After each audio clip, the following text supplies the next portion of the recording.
ತಾಲೂಕಿನ ಬೀರನಹಳ್ಳಿ ಮತ್ತು ಬೊಮ್ಮನಹಳ್ಳಿ ಗ್ರಾಮಕ್ಕೆ ರಸ್ತೆ ಸಂಪರ್ಕ ಕಲ್ಪಿಸುವ ಮಳೆಗಾಲ ಬಂದರೆ ರಸ್ತೆ ಮೇಲೆ ನೀರು ನಿಂತು ಕೆಸರು ಗದ್ದೆಯಂತೆ ಆಗುತ್ತಿದೆ.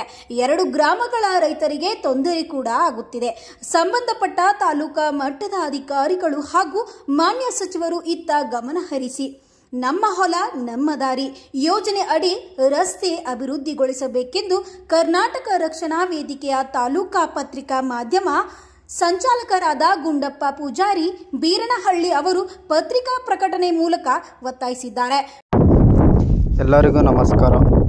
ನನ್ನ ಹೆಸರು ಗುಂಡಪ್ಪ ಪೂಜಾರಿ ಬೀರನಹಳ್ಳಿ.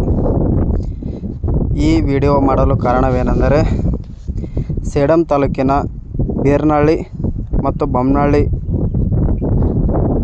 ನಡುವಿನ ರಸ್ತೆ ಮಳೆಗಾಲ ಬಂದರೆ ರಸ್ತೆ ಮೇಲೆ ನೀರು ನಿಂತು ಕೆಸರು ಗದ್ದಂತೆ ಆಗುತ್ತದೆ ಮತ್ತು ರೈತರ ಬಂಡಿ, ಟ್ರ್ಯಾಕ್ಟರ್, ಹಿರಿಯ ನಾಗರಿಕರಿಗೆ ತಮ್ಮ ಜಮೀನುಗಳಿಗೆ ತೆರಳಲು ತುಂಬ ತೊಂದರೆ ಆಗುತ್ತದೆ.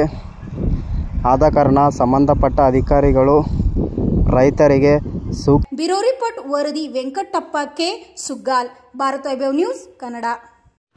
Thanks for watching. Read, discuss and debate with editor Dr. Yan Prashant Rao. Wanted reporters in print, digital and visual media for Bharat Vaibhav Daily Newspaper, BV News 5 Channel and BV Fast Web News from all the talukas of Karnataka, Goa and Maharashtra.